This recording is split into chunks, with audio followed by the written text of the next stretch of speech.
I took my mother-in-law to her doctor's appointment every week for a year. Then I missed one, and she told everyone, she's useless. I only kept her around out of pity. I said nothing, but I quietly canceled every standing appointment in her name. It took 2 days before they realized something was wrong, and then the calls started pouring in. My name's Denise. I'm 43 years old, and I live in Springfield, Missouri. I've been married to my husband, Rob, for 17 years. We have one daughter, Brianna, who's 14. My life has been mostly ordinary. PDA meetings, laundry loads, slow cooker dinners, until my mother-in-law moved in with us. Her name is Marlene. Let me tell you about Marlene. She's 68, a retired high school vice principal, and a woman who believes she's always right. She's sharp, sarcastic, and most of the time, she's mean for sport, but she wasn't always like that. Or maybe I was too naive to notice. Early on in our marriage, she was cold but polite. After she fell and cracked her hip, her attitude turned full-blown cruel. Rob thought it was just pain and aging. I thought she was always that way, just waiting for an excuse. About a year ago, Rob got a job transfer that came with a lot more money, but the hours were insane. He left the house before sunrise and came home close to 9 p.m. I work part-time as a bookkeeper, mostly remote. So guess who got volunteered to drive Marlene to all her medical appointments? Me. Every Wednesday, at exactly 10:15 a.m., I drive her to her physical therapy or her heart checkups or her just wanted a blood pressure reading appointments. Every time, she complained about something. My driving, the nurse's hair, how kids today don't wear real pants anymore. I bit my tongue. Every single week. Sometimes we'd go for ice cream afterward. She never thanked me, never once offered to pay, or even acknowledged that I was giving up my work hours for her. I missed work deadlines. I canceled lunch plans. I let my own dentist appointments lapse because hers took priority. Rob noticed. He always said, "Thanks, babe. I know she's a lot," and kissed my forehead. That was it. A year of this. Then I got sick. Nothing serious, just one of those flu bugs that makes you feel like you've been run over. The fever came on Tuesday night. By Wednesday morning, I could barely stand. I texted Rob, told him I wouldn't be able to take Marlene to her cardiologist. He said he'd let her know. Apparently, he didn't. Or maybe he did, and she just didn't care. By Friday, I was still in bed, wrapped in blankets, sipping tea when I got a call from my sister-in-law, Jenna. She was fuming. She told the whole family you bailed on her because you can't be counted on for anything useful, and that the only reason she let you drive her around was because she pitied you for being unemployed. Unemployed. I work from home, and I don't get paid much, but it helps. Also pitied me. That stung more than it should have. Jenna wasn't done. She said you're lazy, and that you're lucky Rob hasn't figured it out yet.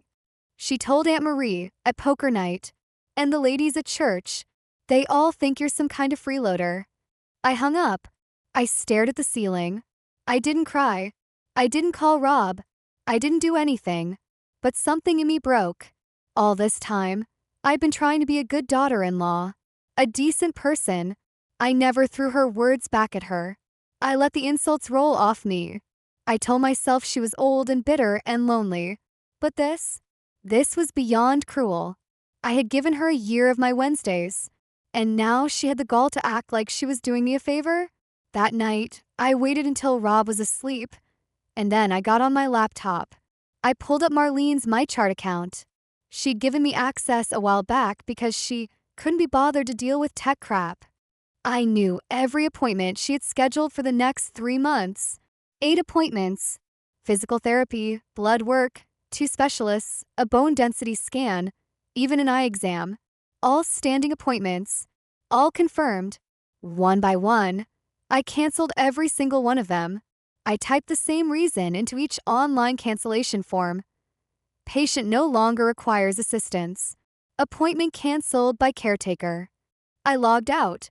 I didn't say a word. I waited. On Sunday afternoon, Marlene knocked on my door. Something she never does.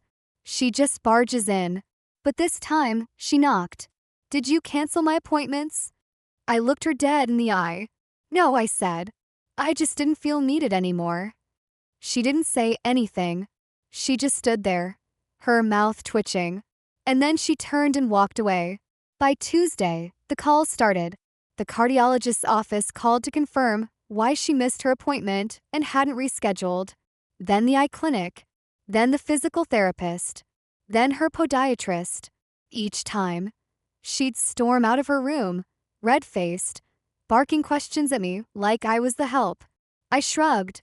"I guess you'll have to call and sort out yourself." By Thursday, she finally called Rob at work. He came home early. First time in months. He wasn't angry, but he was confused. She said, "You canceled everything. Is that true?" I nodded. She told people I'm useless, that she pitied me. So I figured she doesn't need me anymore. Why would I keep managing her health if I'm such a burden? He looked tired. Not mad, just tired. "I'll talk to her."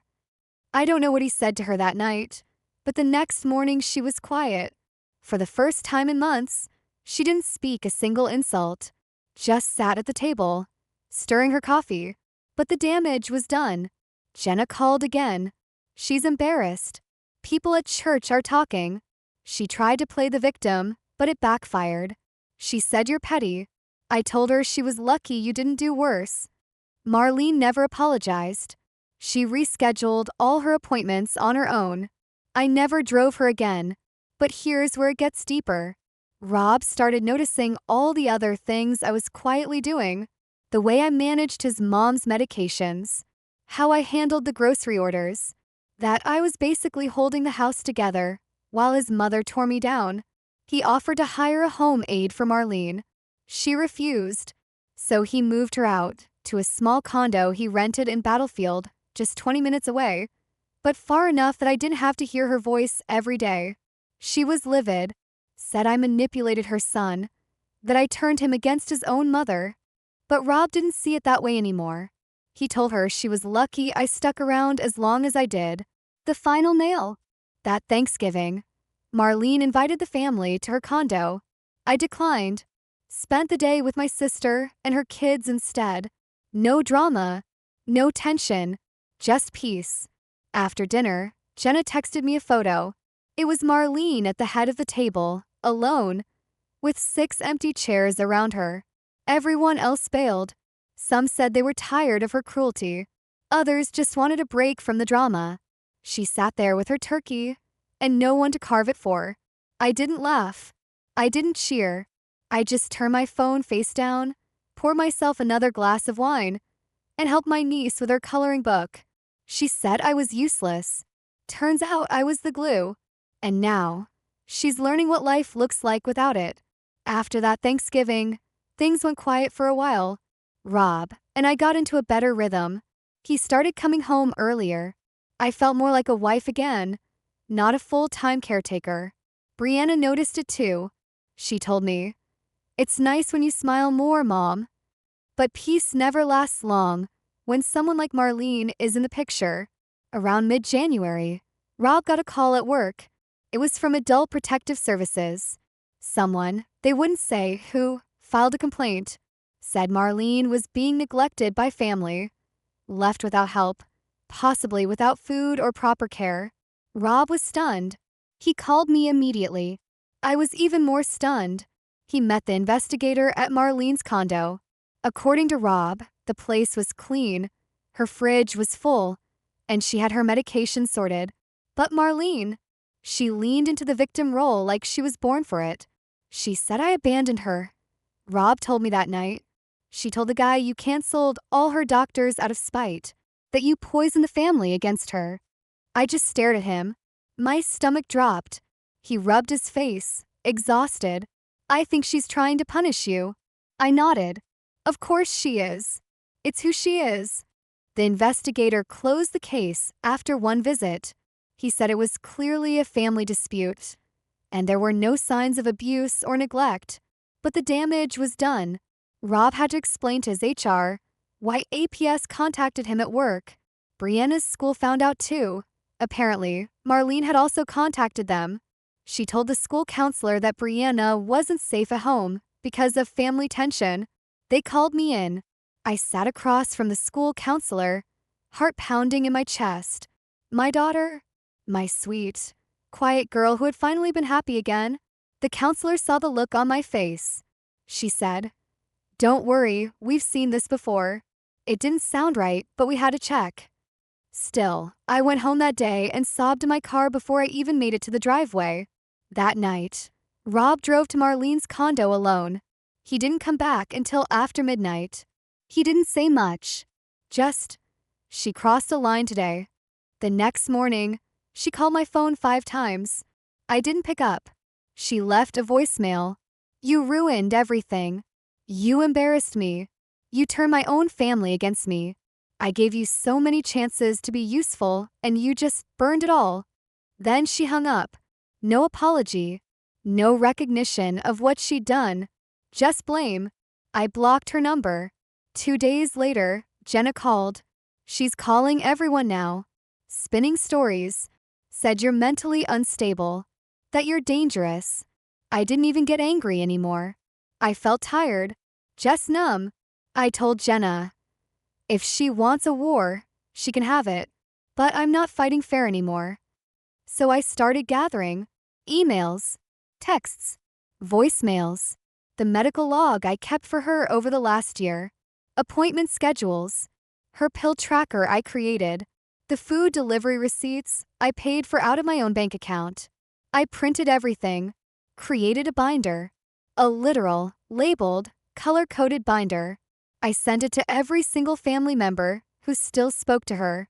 Inside, I included one letter, handwritten. I spent a year trying to help. I sacrificed time, money, and energy. I never asked for anything in return. I never once shamed her, even when she belittled me. But I will not stand by while she tries to destroy my family, my reputation, and my daughter's sense of safety.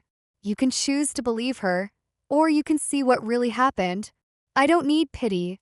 I need peace. Within 2 weeks, the calls started pouring in to her, not me. One by one. The people who used to visit her on Sundays or play cards or gossip with her at church stopped picking up. The last straw.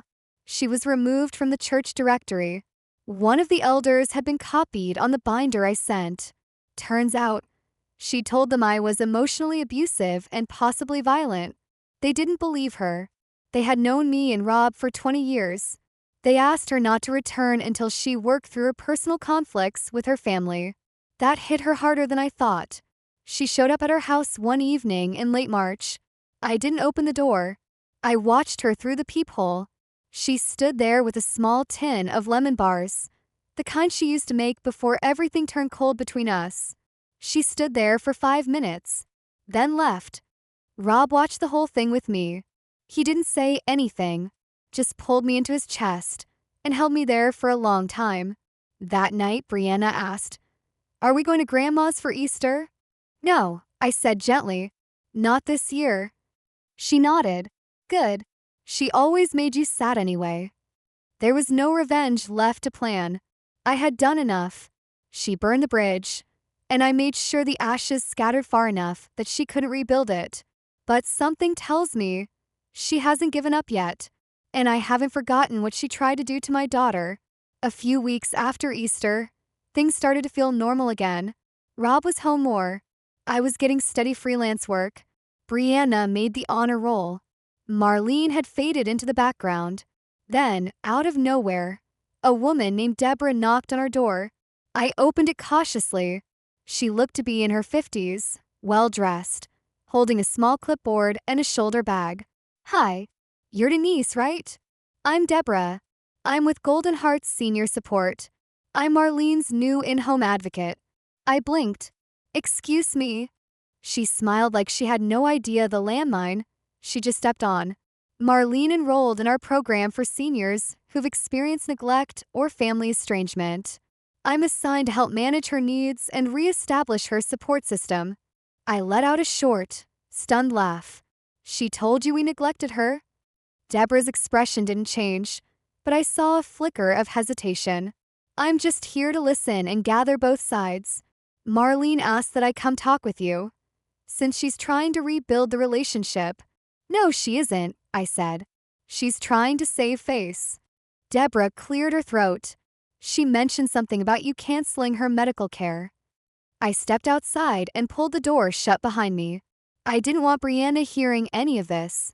I canceled her appointments after she told everyone I was useless and only kept around out of pity. I drove her for a year. I missed one trip because I had the flu. She dragged my name through the dirt. You want her side? Fine, but I've got a binder inside with timestamps and receipts if you'd like the full picture. That stopped her. I wasn't aware of all that, Deborah said slowly. She didn't mention you being sick. Of course not, because in her version, I've always been the villain. Deborah nodded carefully. Sometimes seniors rewrite things in their heads. They feel powerless, and they lash out. She's not confused. She's malicious.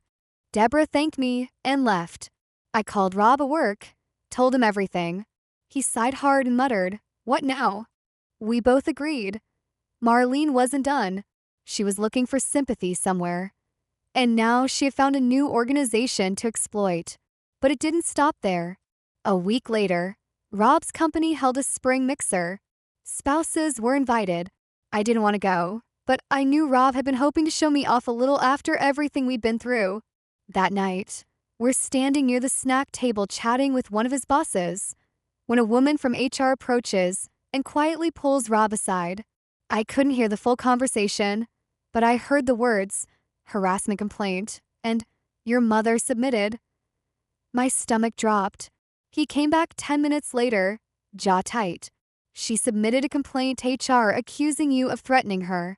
She said you sent a letter that made her fear for her life. I blinked. What? I've barely said a word to her in months. She gave them a copy of your binder, took a photo of your letter, and twisted it around. Claimed it was a threat. My chest was burning now. Did they believe her? No. They know me. They know you. But it's embarrassing. It made it onto an internal report. My name's flagged for family conflict.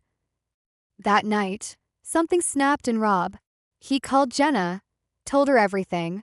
The APS complaint, the school report, the HR mess, the lies, the manipulation. And Jenna, bless her, said, "I'm done." Apparently, Marlene had also asked Jenna's daughter to come check on Grandma once a week, and claimed Jenna didn't care about her anymore. It wasn't just me. She'd turned her claws on everyone. So Rob made the decision. He called a lawyer. We weren't pressing charges, not yet, but he wanted a restraining order consultation, not because Marlene was dangerous, but because she wouldn't stop. The lawyer asked for all documentation. I gave him the binder, the HR contact, the call log from APS, even the church note I received when they asked her to step back from community events. It was thick, ugly, painful, but it was truth. The next week, the lawyer sent a letter to Marlene via certified mail. It read, "Cease all contact with Denise Reynolds, including indirect contact via community, workplace, or school institutions. Continued defamation or false reports may result in formal legal action." Marlene didn't call, but 3 days later, someone egged our front door. Then our mailbox was stuffed with shredded newspaper and wet cat food. It was childish, petty, but I knew it was her. Nobody else hated us that much.